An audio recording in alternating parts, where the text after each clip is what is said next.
ఎన్నికల ముందే జనసేన అధ్యక్షుడు పవన్ కళ్యాణ్ కు షాకుల మీద షాకులు తగులుతున్నాయి.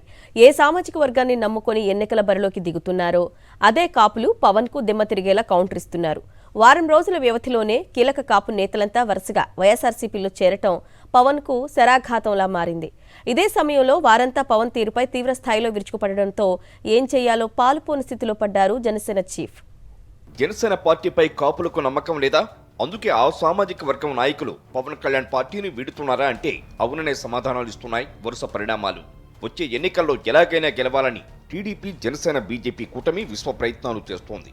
ఇందులో భాగంగా జనసేన కాపు నాయకుల మద్దతు ఆ సామాజిక వర్గం ఓట్లపై కోటి ఆశలు పెట్టుకుంది. అయితే ఆ సామాజిక వర్గం నాయకులు మాత్రం వైఎస్ జగన్కే కాపు కాస్తామంటున్నారు. 5 రోజుల క్రితం కాపు ఉద్యమ నేత ముద్రగడ పద్మనాభం తన కుమారుడితో పాటు వైఎస్ఆర్సీపీలో చేరారు. ఈ పరిణామాన్ని టీడీపీ, జనసేన జీర్ణించుకోలేకపోతోంది. తాజాగా పిఠాపురంలో గ్లాస్ పార్టీకి భారీ షాక్ తగిలింది. జనసేన పార్టీ మాజీ ఇన్ఛార్జి మాకినీడి శేషకుమారి వైఎస్ఆర్సీపీలో చేరారు. తాడేపల్లిలోని సీఎం క్యాంపు కార్యాలయంలో ముఖ్యమంత్రి వైఎస్ జగన్మోహన్ రెడ్డి సమక్షంలో ఆమె వైఎస్ఆర్సీపీలో చేరారు. పవన్ పార్టీకి ఒక నిబద్ధత అనేది లేదని, పవన్ చెప్పే సిద్ధాంతాలు మైకులకే పరిమితమని శేషకుమారి విమర్శించారు. పార్టీ అన్నది ఒక విధి విధానాలతో వెళ్ళాలి. అక్కడ విధి విధానాలు లేవు.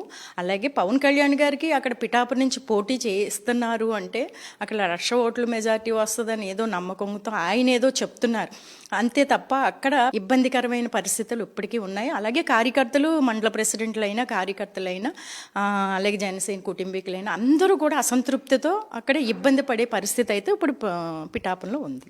ఇక పిఠాపురం నుంచి వైఎస్ఆర్సీపీ అభ్యర్థిగా బరిలోకి దిగిన వంగ గీత పవన్ కళ్యాణ్ తీరుపై తీవ్ర స్థాయిలో మండిపడ్డారు.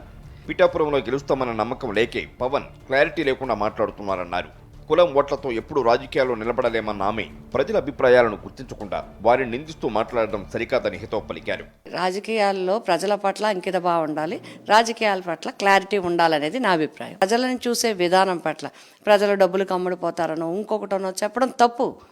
ప్రజలు చాలా రకాలుగా ఆచితూచి క్యాండిడేట్ని ఎన్నుకుంటారు. ప్రజల దగ్గరికి వెళ్ళండి, మనం ఏం చేస్తామో చెప్పండి, ఏం చేయబోతామో చెప్పండి, అది క్లారిటీ ఉండాలి తప్ప వేరే ప్రతిపక్షాలు ఏదో చేసేస్తారు, ఇంకొకళ్ళు ఎవరో నన్ను తొక్కేస్తారు, ఈ విధానం క్లారిటీ అనిపించుకోదని నా అభిప్రాయం. ఇక తన పార్టీలో ఉన్న నాయకులనే కాపాడుకోలేని పవన్ ఇతర పార్టీల నేతలు జనసేనలోకి రావాలని పిలవడం హాస్యాస్పదంగా ఉందన్నారు వంగ గీత.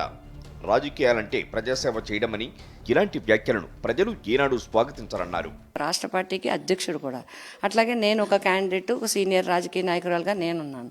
ఉన్నప్పుడు అభ్యర్థులు, ప్రజలు దాని గురించి మాట్లాడాలి. కానీ మా పార్టీలోకి మీరు రండి అంటే, మీరు కూడా మా పార్టీలోకి వచ్చేయండి అంటే అది జనం కూడా హర్షించరు. అది ఒక మంచి విధానం కాదు అనేది నా అభిప్రాయం. మరోవైపు రాధారంగ మిత్రమండలి రాష్ట్ర అధ్యక్షుడు వంగవీటి నరేంద్ర సైతం వైఎస్ఆర్సీపీలో చేరారు. తాడేపల్లి సీఎం క్యాంప్ ఆఫీసులో వైఎస్ జగన్ సమక్షంలో ఆయన వైఎస్ఆర్సీపీలో చేరారు. కండువా కప్పి పార్టీలోకి సాదరంగా ఆహ్వానించారు CM Jagan. BJP, Janasena, TDP కూటమి పూర్తిగా అనైతికమన్నారు. ఆ కూటమి ప్రజల కోసం కాకుండా వారి స్వార్థ రాజకీయాల కోసం ఏర్పడిందని ఆరోపించారు. వంగవీటి రాధా చేస్తున్న తప్పు తాను చేయకూడదని వైఎస్ఆర్సీపీలో చేరానని చెప్పారు వంగవీటి నరేంద్ర. రాజశేఖర రెడ్డి గారి కుటుంబానికి, వంగవీటి కుటుంబానికి ఎప్పటి నుంచో చాలా మంచి అవినాభావ సంబంధం. నా తమ్ముడు రాధా కిందటిసారి చేసినటువంటి ఒక తప్పు, రాష్ట్ర సంక్షేమం కోసం ఏ ప్రభుత్వం అయితే పనిచేస్తుందో దాంతో ముందుకెళ్లాలనే ఉద్దేశంతోనే ఏ కూటమైతే ప్రజల కోసం అని చెప్పని పెట్టుకున్నారో దాన్ని విభేదించి భారతీయ జనతా పార్టీ నుంచి బయటికి రావటం, వైఎస్ఆర్ కాంగ్రెస్ పార్టీలో చేరటం అనేది జరిగింది. ఎన్నికలు సమీపిస్తున్న కొద్దీ జనసేనకు కాపులు దూరం అవుతుండటం ఆ పార్టీని తీవ్రంగా కలవరపెడుతోంది. కాపులు వైఎస్ఆర్సీపీకి దగ్గరవుతున్నారనే ఆందోళన టీడీపీ నాయకుల్లోనూ వ్యక్తమవుతోంది. కాపుల అభివృద్ధి, సంక్షేమానికి జగన్ ప్రభుత్వం ప్రాధాన్యత ఇస్తుండటం, ఈసారి జరగనున్న ఎన్నికల్లో వైఎస్ఆర్సీపీ అత్యధికంగా కాపు అభ్యర్థులను నిలబెట్టడంతో ఆ సామాజిక వర్గం నాయకులు వైఎస్ఆర్సీపీ వైపు చూస్తున్నారన్న అభిప్రాయాలు వ్యక్తమవుతున్నాయి.